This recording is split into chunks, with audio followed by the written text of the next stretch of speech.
Movement in Arc Raiders might be the single most deciding factor between who wins in a 1v1 battle. As a matter of fact, I've won so many fights where I've had technically the worst weapon, but I managed to move smarter and more effectively than my opponent, and that's why I was able to take them down. So today I'm going to be breaking down some of my top PvP tips for movement, how to effectively move, and how to enter certain situations you might find yourself in when PvPing throughout any map. And of course, because it's way more fun, we're going to dive into some legit raids where we actually put some of these tips to the test to show you guys how it works in the real world. Alright guys, with that said, let's not waste any time, let's get right into the tips. Let's get into the first tip, which is going to be around general movement. Now, this might not seem like a really big deal, but I think it's something a lot of people don't consider, and because of that, they might get caught out in the open and get killed so quickly by someone that has decent aim and a good position. So, one of the biggest things is rather than running in a straight line while I'm in a raid, you guys probably noticed that myself and many other players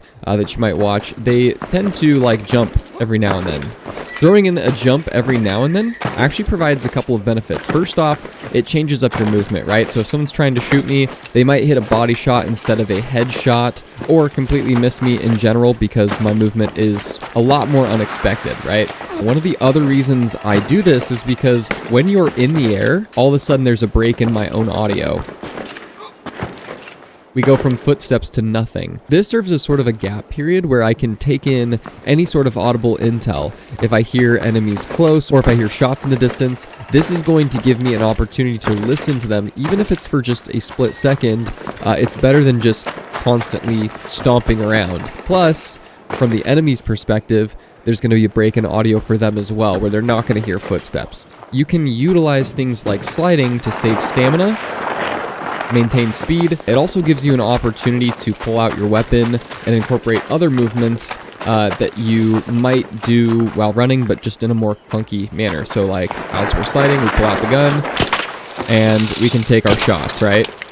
And this kind of leads to my second core tip here, which is that you always want to bring adrenaline shots. Notice how whenever I go into a raid and I'm building a kit, I always have at least 5 to 10 adrenaline shots. That is very intentional. You don't ever want to run out of stamina pretty much ever. So having adrenaline shots and having an adequate amount is really, really important. But once your stamina bar reaches 0, that's the best time to actually hit one, right? Well, aside from that, when you're about to go into a fight and you know you're about to engage a team, make sure you hit an adrenaline shot. Even if you got half a bar just like this, topping off your stamina might be the difference between life or death, and being able to incorporate more effective movement while you're fighting so you can get to cover when needed, and you're not going to run out of stamina mid-fight and be in a really bad position or just unable to evade enemy fire. Okay, so the next thing I want to cover is as you're approaching a fight, and it's all about positioning, right? So thinking to yourself, if you already know the enemy's position, let's just use this little dummy right here, for example. I already know his position, right? So one of the biggest things is being mindful and aware of what weapons you have. I have an anvil right now, which means I could easily take effective shots from distance here and continue to just trade at range. But there are many cases where you don't have range. You only have close range, you know, something like a Stitcher. The way I'd take a fight like this is either rotating around the sides of a building or isolating locations that have cover, like this little target location here. I even see these cars next to me. So again, rather than pushing directly out into the sunlight where they can see me coming, I'm actually going to potentially push back, lose a little bit of my positioning while using cover to slowly work my way up into an effective position where I'm now in range to start taking some shots. And even if I'm not landing the final blow, I could do a little bit of damage, move up, find some more cover, and then try to finish the job, right? So this is a really important thing. And you'll notice too, as I'm doing this, I'm never just full committing, standing in the open, and just standing there and shooting like this. You're turning that into a trade, and if they have a better gun, they're going to win that fight because they have a faster time to kill, right? So, rather than that, taking a few shots, and then ducking back into cover, peeking again, hitting a reload if I need to. If I know he's really low now, then I might push in, do a nice little slide, hit the finishing shots, and call it a day. There, bro, get out of there. He just defibbed right now.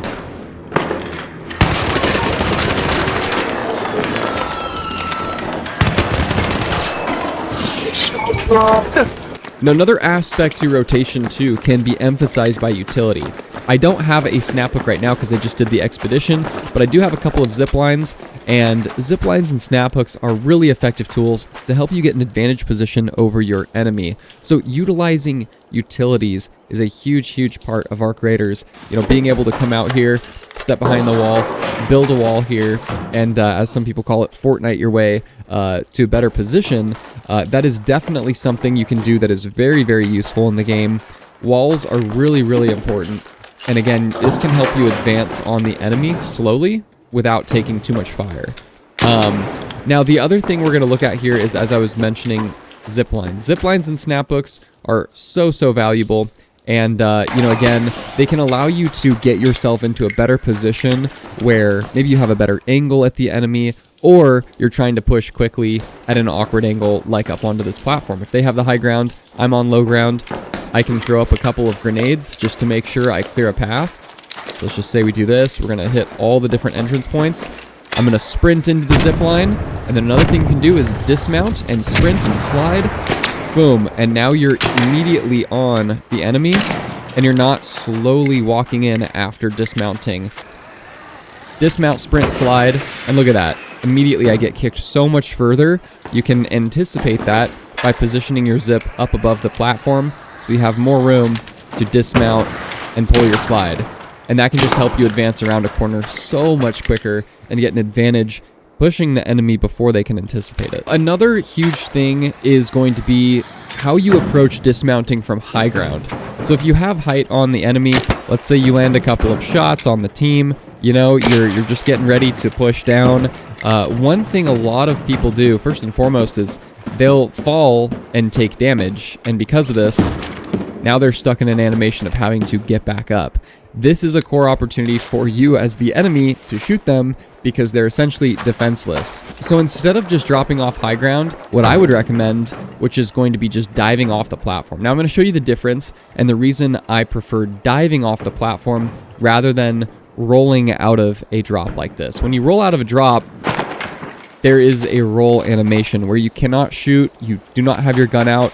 It's essentially dead time where you still can get shot. So instead of doing that, we're actually going to sprint, roll off, pulling out our gun, and now we can essentially get right into the fight immediately without dealing with that animation of rolling. And to just show that one more time, we're going to do it this time without the slide at the end, just to showcase how effective this can be. So again, rolling off and you're immediately shooting, right? So it's a big difference. And that could absolutely be the difference between you winning a fight and losing a fight. So let's just do this one more time. Look at that. So it takes me a whole extra, like, at least second before I can effectively fire. When you have a semi-automatic weapon like the Anvil or a Toro, any sort of close-range, heavy damage weapon like the Anvil, where you might roll in, take a shot, and then dive back behind cover before they can land too many shots on you. And again, just using that peek, it's just enough time to give you some info on where they're at. All right, so we're going to try this one more time here. Let's just do peek shot, and look at that. Boom. Just like that, you can throw in a combo and finish the job. Yo, I'm so confused.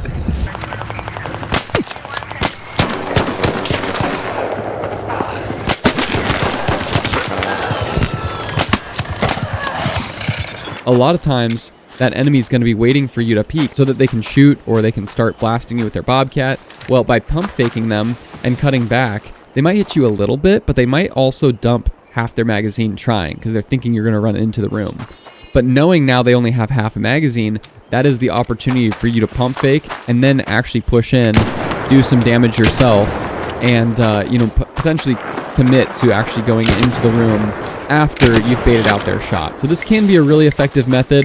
Again, I think it makes a little bit more sense when shown in person. You'll probably see that in these live runs, but it's definitely a good one to be mindful of, rather than just running straight into the room, taking the full brute of fire and trying to rely on dodge rolls or other things to, you know, dodge their fire. What I like to do as well is actually just jump into the room and anticipate where their head's going to be so I can go for headshots. So again, if this is my doorway, I know my enemy's there, I could slide, but again, it's going to be easy for them to line up shots on me. So again, what I might do is jump in instead, allowing me the opportunity to land headshots because I now have a higher position on them, possibly landing some really crucial shots. Another thing too is, let's just say you get caught out in the open and your enemy has something like a Bobcat. Well, the last thing you want to do is just stand there and try to trade with them, right? Because if you know they've got something like a Bobcat and they're most likely going to win that time to kill, the best thing you can do is throw some movement into how you actually move in order to get them to empty their magazine. This is a technique I've used a ton and won trades even with worse weapons because I was patient. I managed to get them to expend their entire magazine, and the way I do that is by incorporating dodge rolls, right? So just kind of constantly dodging their shots, switching it up, making it really hard for them to hit their shots, and then by the time they're done emptying their magazine, they're stuck in a reload animation. That's your time to push in and land those shots on them. Really, really effective tip, something I've used a ton. All right, guys, well, that's going to be it for the actual tips. I know these were very breathy ones, so I do apologize. We're going to actually get into some real runs here now, so we can test this out in real world. I think we're going to go Buried City. It's just a great map where you can move around a little bit more than something like Stella Montes, but there's a ton of action, so let's get into it. Let's see what we can do. Now, I'm in here at Buried City. We're actually right in front of Plaza Rosa, which is exactly where I'm going to go first. I just have an Anvil 2, so certainly far from being the best gun I could have, but I'm actually in a perfect position to put to test some of these tips we talked about, especially peeking and having advantage position. So we're going to see what we can do. This is a very common spot for other players to push, so we're going to see if we can kind of hold down the fort with just an Anvil 2.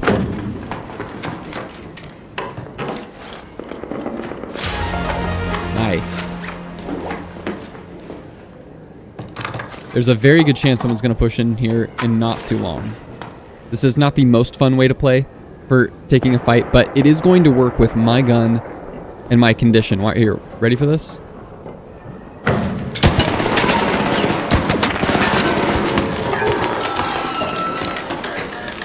So again, we won that, not because we had the better weapon, but because we played smarter with peaks.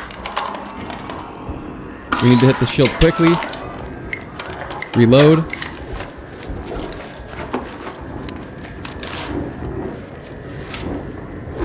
And now we're ready in case another fight takes place. And he had a better shield. And a Bobcat.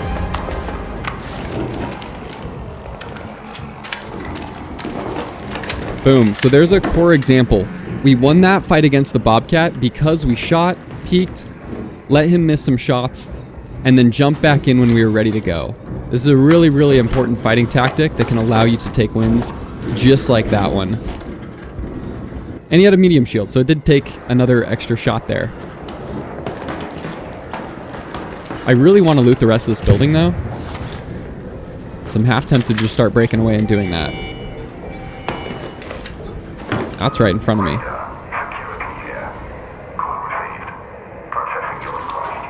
That's going to draw some attention.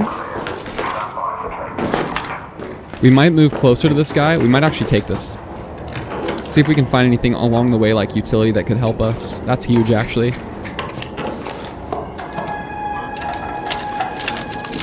Ooh, that's huge, too.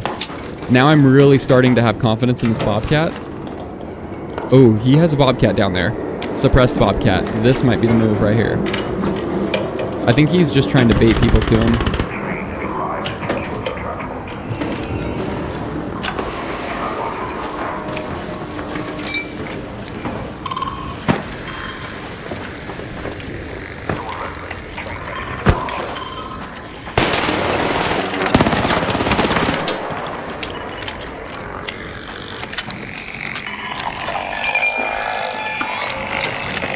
We're just gonna back up here a sec. We'll take this guy. Matter of fact, yeah, he's getting out.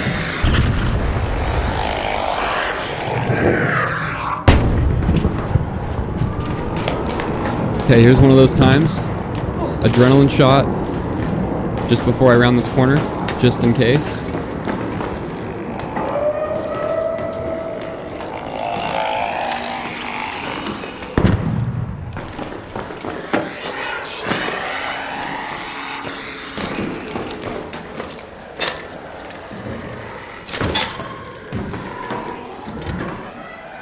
think somebody just jumped in. So watch how we're gonna take this. We're gonna drop down below this guy.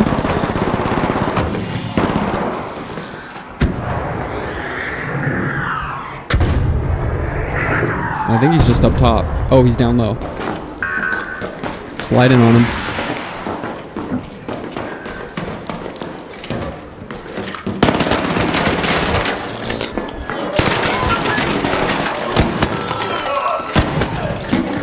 Okay, we're good. Oh man. Oh, what am I gonna do? Right here. Got a Bobcat and a Toro. 4-4 on the other.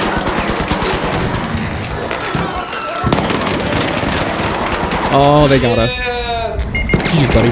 Oh, and this I third can't party. believe it, man. Damn. Other guy. I can believe it. That Wait, is wait, I'm the free kid. that is I'm the arc free for you. kid. Get his Bobcat, get his Bobcat. GG's, boys. Get his Bobcat, dude. He has a Oh, he's got a Bobcat. Tempest. He's got a Tempest. He's got a Tempest. Yo, these people are hilarious. Okay, we got distant shots over there. Gotta watch ourselves here.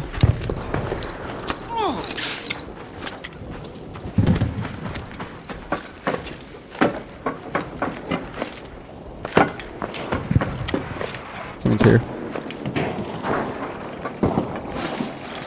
He's gonna be just inside on the breach. We're gonna hit him with this.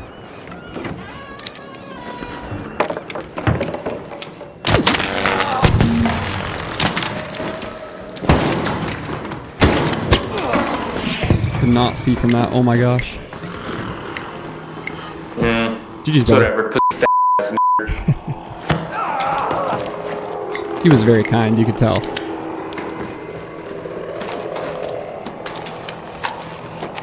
Alright, we got... Oh, an actual Toro too. A Pharaoh. Which we will take for now.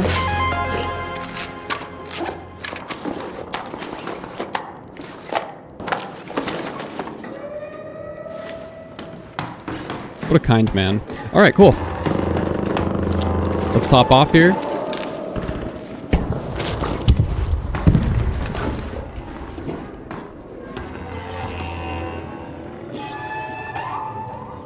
Bombardier is stirred up. Another breach. This guy could have had double breach, dude.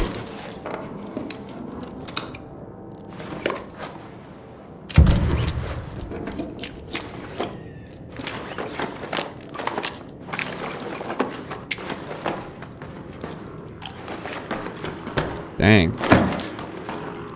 I want the double breach. Oh, rusted tools. I really need those.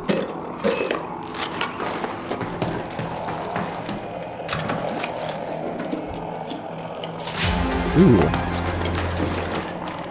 Very nice.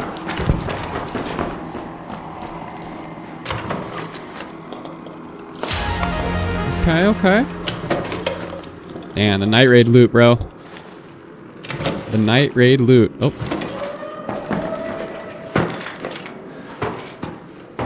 Okay, no weapons crate.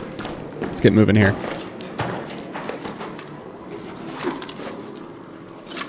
Nice.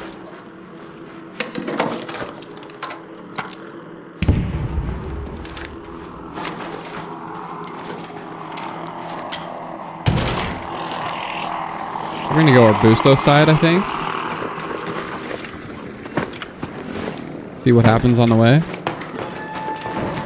Somebody's over there with that Bombardier, though. Let's just see where that's shooting.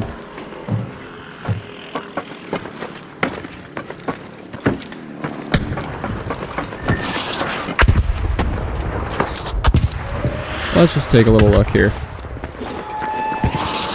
Oh yeah, right over here. It's actually not far at all.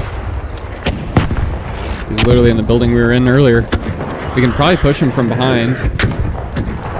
So again, this is where like movement and rotation. Oh, just kidding. He's not where I thought. Oh, and he just died. Oh my gosh. He just died.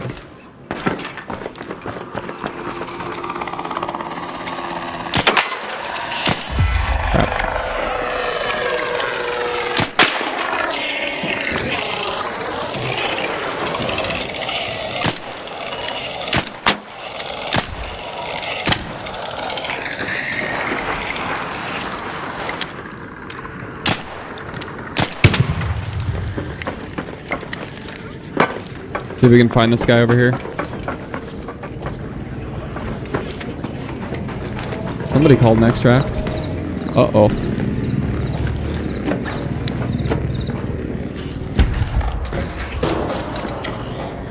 This is gonna be nice and useful for this.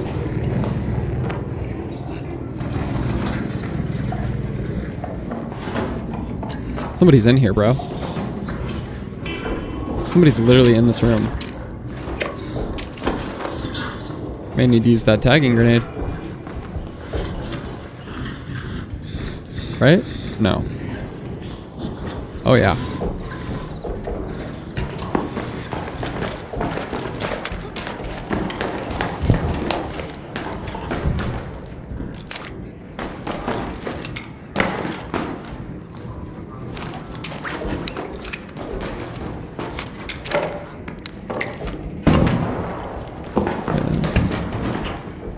He's above me. Oh, there he goes. I'm just trying to leave you alone.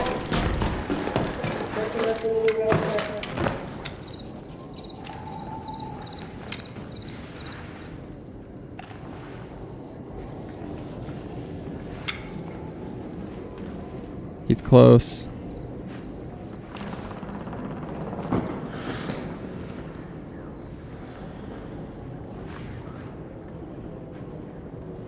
Don't really want to drop down though. I don't know what gun he's got, so I'll be kind of in his realm if I do.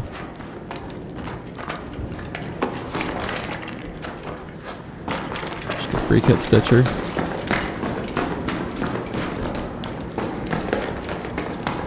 Okay, he probably already looted the majority of it. By the seams of it.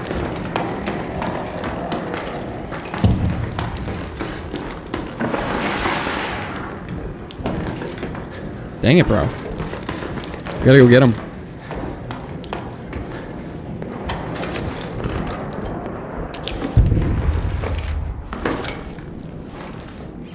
One bin for me. Whoa, 3 defibs. Kinda crazy.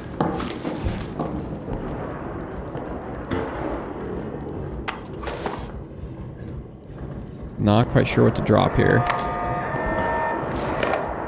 We can always get those later.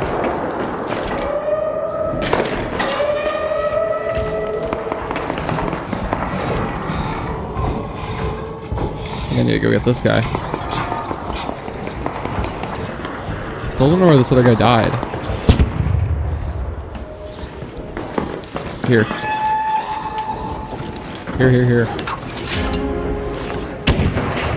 Oh, baby.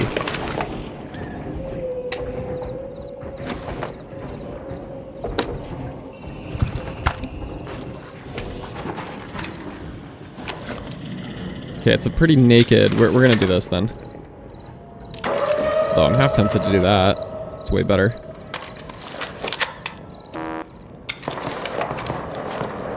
Possibly drop the Pharaoh.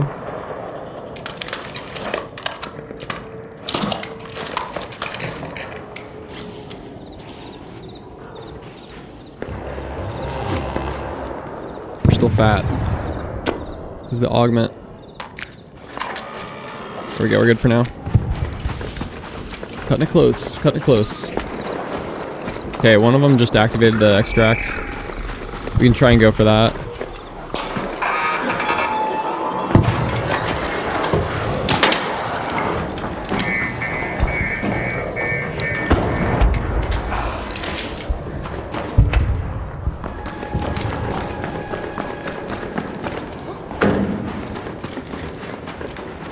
Gotta go.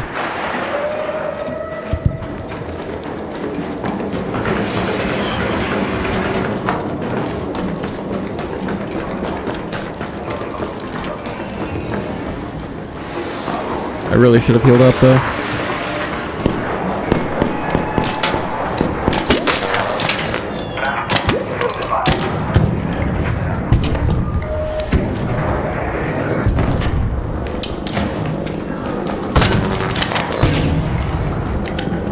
Swing him.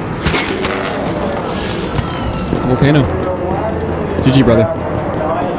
No GG's, baby. Get a volcano. No way.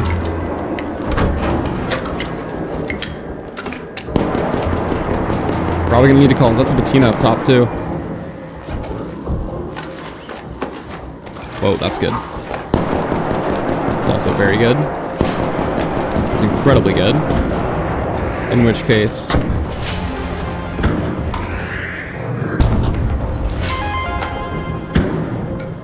Oh, the power rod too.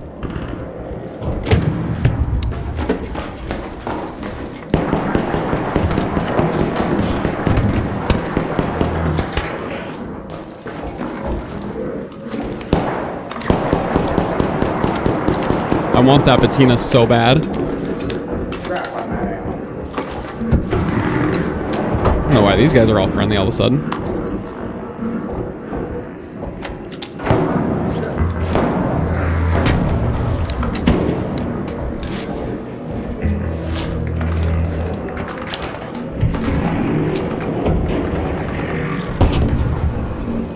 What do I run here? Did you just kill that poor guy? Yeah, of course, bro. Aw.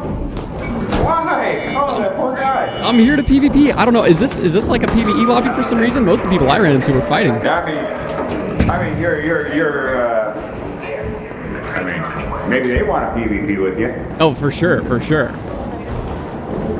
What's up, boys?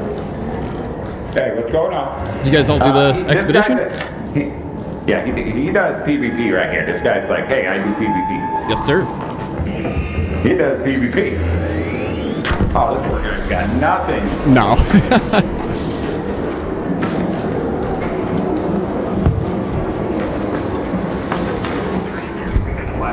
And he jacked him already. Wow. That's cool. So, you're Alright, boys. strictly PvP? GG. For the most part, I mean, I've done a little bit of PvP, and I enjoy it, but for the most part, I think PvP is kind of a fun thing for me. Have an awesome night, boys. He was shocked. He's never met a PvPer before. I don't know what to tell you. Okay, not bad. Well, I mean, the majority of our riches kind of came from that dude at the very end that was... I mean, he fought back for sure. I had no idea I was going to run into friendlies there. I'm going to be completely honest with you. That was such a weird change up from the lobbies we've been experiencing. I don't know. But hey, we took the dub. We managed to take the dub, and we got some good loot from it. Volcano 3, we got a Renegade 4, Renegade 3, Toro 2. But movement definitely came in clutch there in some of those fights. We could have done better. Granted, we're using very budget-friendly kit. So yeah, not a bad run though. I mean, honestly, not a bad little session there. I hope this video was beneficial for you guys. If you're not already, don't forget to subscribe to the memberships here on YouTube. It gives you early access to 4 videos every single month. You get to see them a whole week early before anyone else. And this is one of them. So by the time you're seeing this, is probably released to the public. But for those of you that are members, thank you so much for supporting the channel. Once we get it to a point where we have enough supporters, I'm going to do membership exclusive content, which is going to be super fun. But thank you guys so much again for all the support, and we'll see you guys in the next one. God bless you and peace.